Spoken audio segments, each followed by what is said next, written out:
नमस्कार विद्यार्थियों, वंदे वाणी हिंदी साहित्य चैनल में आप सभी का स्वागत है। हमारे टॉपिक चल रहा था कबीर ग्रंथावली, जो एक स्कूल व्याख्याता और वरिष्ठ अध्यापक भर्ती परीक्षा दोनों के सिलेबस में है।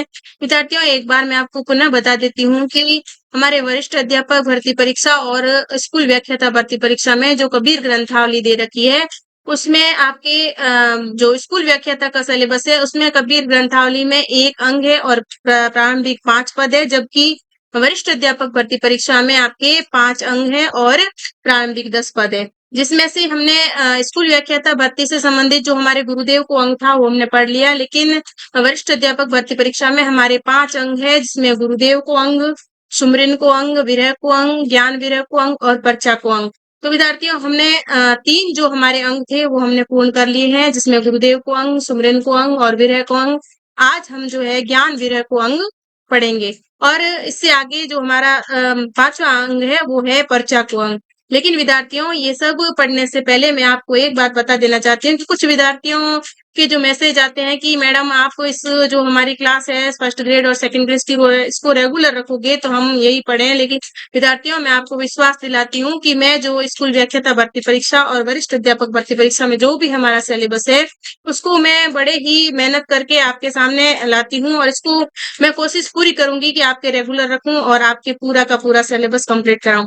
तो आपको भी मेरे जो इस चैनल को आगे बढ़ाने के लिए लाइक शेयर और सब्सक्राइब करना चाहिए और मेरा हौसला बढ़ाने के लिए आप लाइक शेयर और सब्सक्राइब जरूर करें। और मैं आपके लिए पूरी मेहनत करूंगी कि आपके पूरा सिलेबस जो एग्जाम आए उससे पहले पूर्ण करवा दूं। तो हम शुरू करते हैं आज कबीर ग्रंथावली का जो चौथा हमारा अंग है ज्ञान विरह को अंग। चौथा हमारे है ज्ञान विरह को अंग।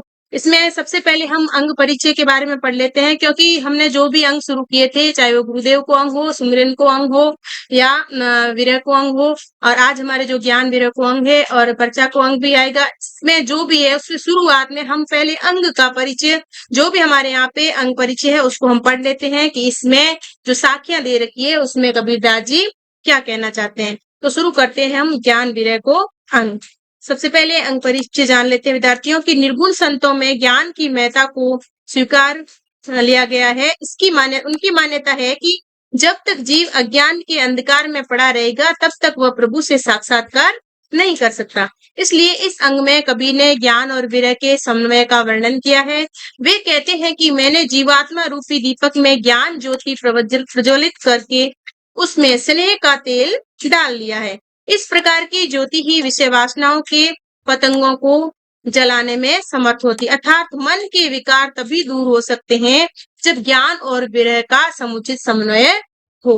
मनुष्य की मृत्यु के लिए हिंसात्मक शस्त्रों की आवश्यकता नहीं है, क्योंकि इस प्रकार की मृत्यु से व्यक्ति को कुछ भी प्राप्त नहीं होता। यदि वह प्रेमास्त्रों से मरता है तो निसंदेह से भगवत प्राप्ति होती है।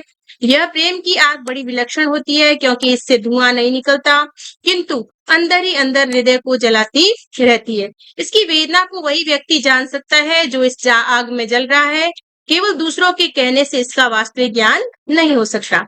यहाँ पे योगाग्नि के प्रज्वलित होने पर शरीर की झोली जलकर क्षार हो जाती है, यानी कि राख हो जाती है, और खोपड़ी का खप्पर टूट टूट कर टुकड़े टुकड़े हो जाता है। और जब काया का बंधन हो जाता है तब ब्रह्मा को प्राप्त हो जाना बहुत ही आसान होता है।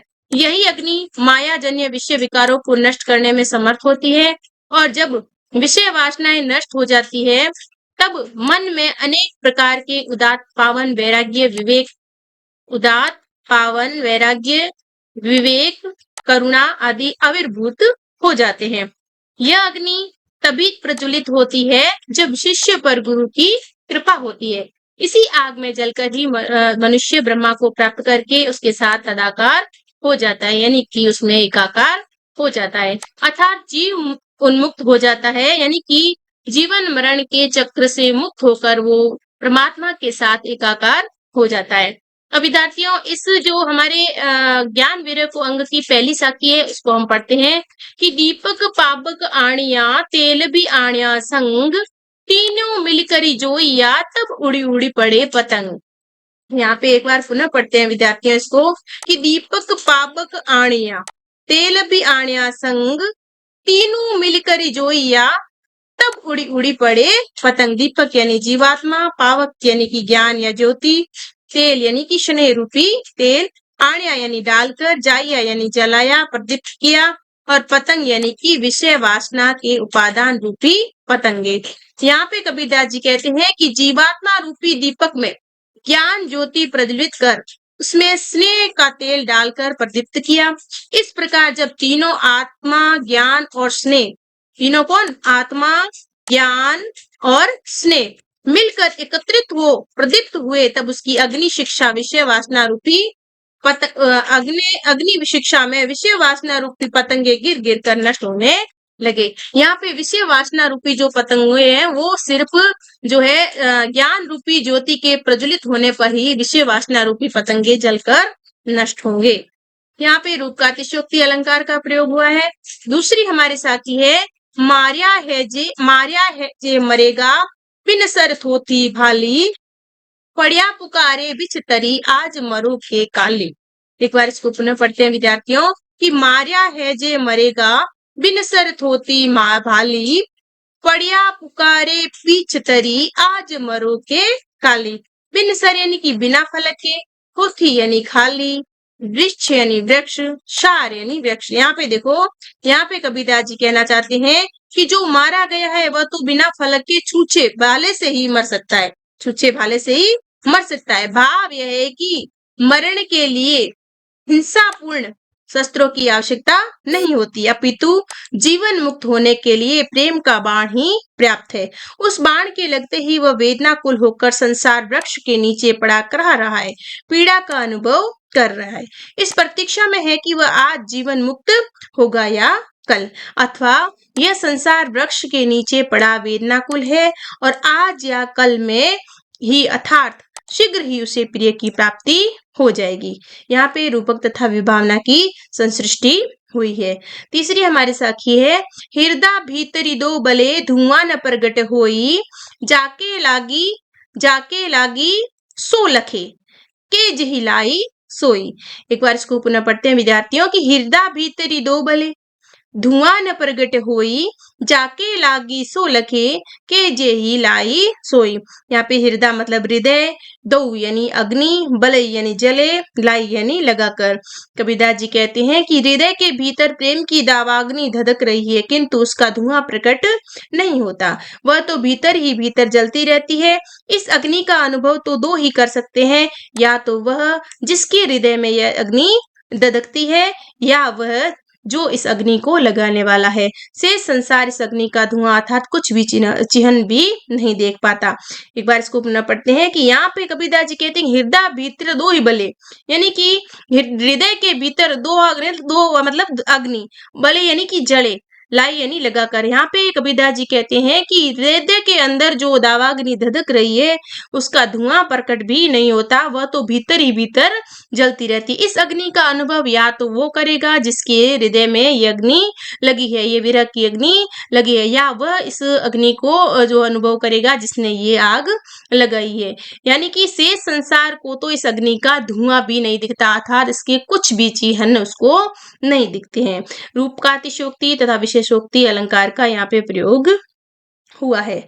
चौथी हमारे है साखी कि झल उठी झोली जली, खपरा फूटी, जोगी था सो रमी गया, आशनी रही विभूति। यहाँ पे झल यानी अग्नि, झोली यानी शरीर, खपरा यानी खोपड़ी और विभूति यानी कि राख या शार।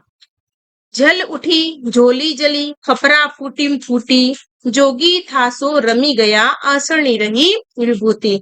जल यानी अग्नि, झोली यानी शरीर और खपरा यानी खोपड़ी और विभूति यानी कि बभूति या राख या शार। यहाँ पे कबीरदास जी कहते हैं कि योगाग्नि प्रज्वलित होने पर शरीर की झोली तो जलकर भस्म हो गई और खोपड़ी रूपी खप्पर टूट फूट गया। योगी की आत्मा तो परम तत्व से मिल गई, उसके समाधि स्थान पर तो केवल शरीर की राख ही अवशिष्ट रह पाई है। भाव यह है कि आत्मा के महामिलन में योगी को वे शादी बाह्य उपकरणों की आवश्यकता नहीं होती।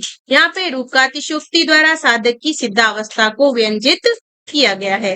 अब पांचवी हमारे साथी है कि अग्नि जू लागी नीर में, कंदू जलिया झारी, उत्तर दक्षिण के पंडिता, रहे विचारी विचारी। एक बार इसको पुनः पढ़ते हैं विद्यार्थियों की अग्नि जू लागी नीर में, कंदू जलिया झारी, उत्तर दक्षिण के पंडिता, रहे विचारी विचारी। कंदू यानी पंख यानी कि पाप, कंदू का मतलब होता है पाप, उत्तर दक्षिण के पंडिता मतलब उत्तर दक्षिण के पंडित अर्थात बहुत सारे विद्वान। यहाँ पे कबीरदास जी कहते हैं कि माया रूपी जाल में ज्ञानाग्नि लग जाने से विषय वासना का पंख यानी कि विषय वासना का जो पाप है वो जल कर समाप्त हो गया है। उस इस अद्भुत कृत्य को देखकर कि पानी में आग कैसे लग गई, उत्तर से लेकर दक्षिण तक के ज्ञानी विचार विचार करते रह गए, किंतु ये रहस्य उनकी समझ में नहीं आया, क्योंकि माया रूपी जाल में जो ज्ञानाग्नि लगी है उसमें जो है जो पाप था विषय वासना रूपी वो जलकर नष्ट हो गया। लेकिन ये बात किसी को भी पता नहीं लगी। उत्तर से लेकर दक्षिण तक सारे पंडितों ने इतना विचार किया कि ये आग लगी कैसे, लेकिन ये रहस्य आज तक उनकी समझ में नहीं आया। किसी भी पंडित के समझ में ये बात नहीं आई। बहुत सारे विद्वानों ने कोशिश की, विचार विचार करते ही रह गए, लेकिन उन्हें यह बात समझ में नहीं आई। यहाँ पे रूपकातिशोक्ति के द्वारा साधक की सिद्धावस्था व्यंजित हुई है। पूरी साखी में व्यतिरेक अलंकार ध्वनित है। इस तरह अलंकार से अलंकार ध्वनि है। यहाँ पे छठी साखी है हमारे, दऊ लागी साइर जलिया, पंखी बैठे आई, दाधी देह न पालवई, सतगुरु गया लगाई। दऊ यानी अग्नि, ज्ञान अग्नि, अग्नि यहाँ पे हम ज्ञान अग्नि से लेंगे, साइर यानी सागर, पालवे यानी पल्लवित होता है। यहाँ पे कि दऊ लागी साइर जलिया, पंछी बैठे आई, दादी दे न पालवे, सतगुरु गया लगाई। यहाँ पे कबीरदास जी कहते हैं कि ज्ञानाग्नि के लगने से वासना का सागर भस्म हो गया और नवीन सृष्टि में ज्ञान युक्त होने पर वैराग्य, विवेक और करुणा आदि गुणों के पक्षी आकर चहचहाने लगे। इस दग्ध वासना शरीर को मैं पुनः पल्लवित नहीं होने दूंगा, क्योंकि सतगुरु ने ज्ञान अग्नि लगा दी। अब देखो, एक तो आग लगी थी वासना से और दूसरी थी सतगुरु के ज्ञान की अग्नि। तो यहाँ पे जो है साधक ये कहना चाहता है कि अब दग्ध वासना रूपी जो आग मेरे जीवन मेरे शरीर में लगी है उसको मैं वापस नहीं लगने दूंगा। क्यों? क्योंकि मेरे जो शरीर में सतगुरु ने ज्ञान की अग्नि लगा दी है। यहाँ पे विशेष रूपकातिशोक्ति अलंकार द्वारा परम सिद्धि रूपी वस्तु ध्वनित हुई है। सातवीं साखी हमारे, गुरु दाधा चेला जल्या, बिरहा लागी आगी, तिनका पपुड़ा उबरिया, गली पूरे के लाग। एक बार इसको पुनः पढ़ते हैं विद्यार्थियों की, गुरु दाधा चेला जल्या, बिरहा लागी आगी, तिनका बपुड़ा उबरिया, पूरे कई लागी। यानी कि दाधा यानी दग्ध किया, बपुड़ा यानी कि बेचारा, गली यानी सात, पूर यानी पूर्ण ब्रह्मा। यहाँ पे कबीरदास जी कहते हैं कि गुरु ने प्रेमाग्नि को प्रज्वलित किया, उसे चेला जल गया। अब क्या किया कि गुरु ने प्रेमाग्नि को प्रज्वलित किया, उसमें चेला जल गया था, प्रभु प्रेम में मग्न हो गया, किंतु इसकी विरह अनुभूति से वह तभी मुक्त हुआ जब तृण तुल्य स्वतंत्र अस्तित्वहीन आत्मा पूर्ण ब्रह्मा में लीन हो गई। यानी कि यहाँ पे कबीरदास जी कहते हैं कि गुरु ने जब प्रेम अग्नि का बाण चलाया, प्रेम अग्नि को प्रज्वलित किया, उसमें चेला जल गया था, प्रभु प्रेम में मग्न हो गया, किंतु इसकी विरह अनुभूति से वह तभी, विरह की जो अनुभूति उसको हो रही थी उससे तो वो मुक्त तभी हुआ जब तृण तुल्य मतलब तिनके के समान स्वतंत्र और अस्तित्वहीन, जिसका कोई अस्तित्व नहीं है, ऐसी आत्मा जो है पूर्ण ब्रह्मा में जब लीन हो गई, तब उसको विरह अनुभूति जो है वो हो रही थी वो नहीं होने लगी, और वो एक जो है एकाकार ईश्वर के अंदर एकाकार, परमात्मा में एकाकार हो गया। भाव यह है कि प्रभु मिलन में से ही मुक्ति हो सकती, यानी कि वो जन्म मरण के चक्र से मुक्त हो गया और उसे मुक्ति मिल गई। और ये सब तभी संभव है जब उसके गुरु ने जो है उसको क्या किया, उसको प्रेमाग्नि में जो प्रज्वलित प्रेमाग्नि को प्रज्वलित किया और उसमें चेले को पूरी तरह से मतलब जल गया, मतलब उसमें पूरी तरह से मग्न हो गया, तभी ऐसा हो पाया है। यहाँ पे रूप का अतिशयोक्ति अलंकार है, अलंकार से सिद्धि रूप वस्तु ध्वनित है। आठवीं साखी है हमारे, अहेड़ी दौलाइया मृग पुकारे रोई, जा बन में कीला करी, दाजत है बन सोई। एक बार इसको पुनः पढ़ते हैं विद्यार्थियों की, अहेड़ी दऊ लाइया मृग पुकारे रोई, जा बन में कीला करी, दाजत है बन सोई। अहेड़ी यानी कि आर्किटेक्ट गुरु, लाइया यानी लगा दी, मृग यानी जीव या मनुष्य, कीला यानी कि क्रीड़ा, दाजत यानी जलता है, और वन विषय यानी कि वासना से पूर्ण माया का संसार। यहाँ पे कबीरदास जी कहते हैं कि सदगुरु रूपी आखेटक ने माया के विषय वासना युक्त वन में, सदगुरु रूपी आखेटक ने क्या किया कि माया के विषय वासना युक्त वन में ज्ञान की अग्नि लगा दी। कबीरदास जी कहते हैं कि सदगुरु रूपी जो आखेटक था, जो गुरु मतलब एक तरफ से उसको आखेटक को क्या माना गया है, गुरु माना गया है। क्यों? क्योंकि उसने जो विषय वासना युक्त जो वन था उसमें क्या कर दी, आग लगा दी। वो भी कैसी, ज्ञान की। जीव रूपी मृग और जीव रूपी जो हिरण है वो पुकार कर रो उठे कि जिस वन में हमने क्रीड़ाएं का सुख भोग प्राप्त किया वही जल रहा है। क्योंकि जो जीव रूपी मृग है, जो मनुष्य रूपी जो मृग है, मनुष्य रूपी हिरण है, उसने कई प्रकार की विषय वासनाएं रूपी जो क्रीड़ाएं की है वो आज इसमें नष्ट हो रही है, जल रही है। क्योंकि यहाँ पे सदगुरु रूपी आखेटक ने माया से युक्त विषय वासना युक्त जो वन है उसमें ज्ञान की आग लगा दी, और जीव रूपी मृग यहाँ पे जल गया, और वो पुकार कर रो उठे कि वन में हमने बहुत सी क्रीड़ाएं की, सुख प्राप्त किया, और वही आज जो है जल रहा है। यहाँ पे मृगों को पकड़ने या मारने के लिए आखेटक संपूर्ण वन में आग लगा देते हैं। वन में आग लगती देख मृग सम्मुख आ जाते हैं और आखेटक उन्हें अपने बाणों का लक्ष्य बना लेता है। यही रूप कबीर ने भी यहाँ प्रस्तुत किया है।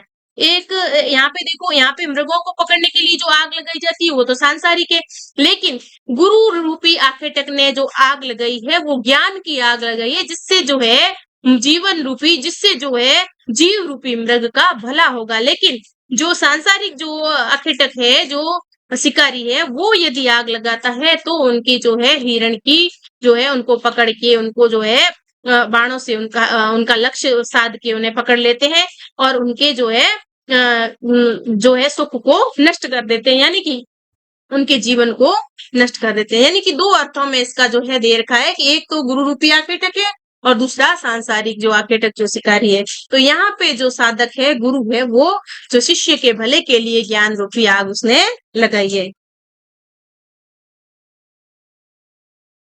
नम्मी हमारे साखी है, पानी माए प्रजली, पानी माए प्रजली,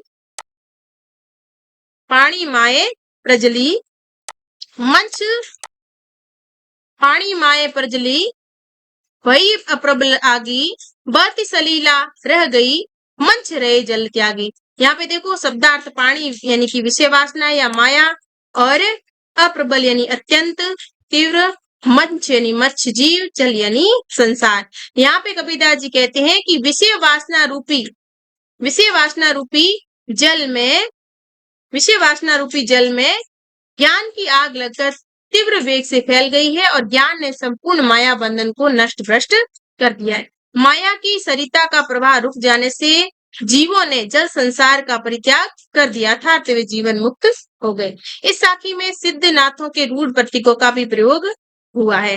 अब हमारे है 10वीं साखी, समुद्र लागी आगी, नदिया जली कोयला भई, देखी कबीरा जागी, मंची रूषा चढ़ी गई। देख, समुद्र लागी आगी, नदियां जली कोयला भई, देखी कबीरा जागी, मंछी रूछा चढ़ गई। रूछा यानी कि रूखा। समंदर यानी संसार सागर, नदियां यानी विषय वासना, कोयला यानी शुष्क सार से तात्पर्य है, और मंछी यानी मछली, मनुष्य, मंछी यानी कि मछली या मनुष्य के बारे में, और रूषा मतलब ब्रह्मा।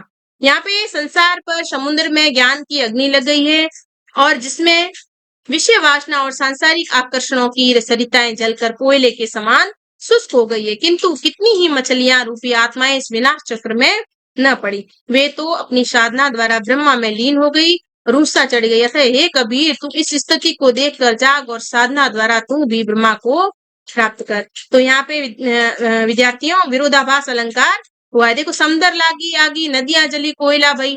अब पानी में आग लगाई है तो यहाँ पे विरोधाभास अलंकार होगा। नदियां जली कोयला भई, देख कबीरा जागी, मंछी रुचा चढ़ गई, मतलब मछली को, मनुष्य रूपी जो मछली है वो रूखा यानी कि रूख पे यानी कि वृक्षों पे चढ़ गई, यानी कि ब्रह्म तत्व में मिल गई है। तो यहाँ ब्रह्मा को प्राप्त कर गई है। तो यहाँ पे विरोधाभास अलंकार है। एक बार इसको पुनः पढ़ लेते हैं कि संसार पर समुद्र में ज्ञान की अग्नि लग गई, जिससे विषय वासना और सांसारिक आकर्षणों की सरिताएं जलकर कोयले के समान शुष्क हो गई। किंतु कितनी ही मछलियां रूपी आत्मा इस विनाश चक्र में न पड़ी, वे तो अपनी साधना द्वारा ब्रह्मा में लीन हुई, यानी कि ब्रह्म रूपी वृक्ष के ऊपर चढ़ गई। अतः हे कबीर, तू इस स्थिति को देखकर जाग और साधना द्वारा तू भी ब्रह्मा को प्राप्त कर। यहाँ पे विरोधाभास अलंकार है। विद्यार्थियों, तो आज के लिए इतना ही। कल हम जो है हमारे ज्ञान विरह को अंग से आगे की जो साखी है 11वीं साखी वो पढ़ेंगे। तब तक के लिए धन्यवाद। और विद्यार्थियों, एक गुजारिश है, आप हमारा चैनल जो है लाइक करें, शेयर करें, सब्सक्राइब करें। इससे हमारा हौसला अफजाई होता है और हम और भी ज्यादा अच्छे वीडियो बनाकर आपके जो है सिलेबस को कवर कराने की कोशिश करेंगे। धन्यवाद।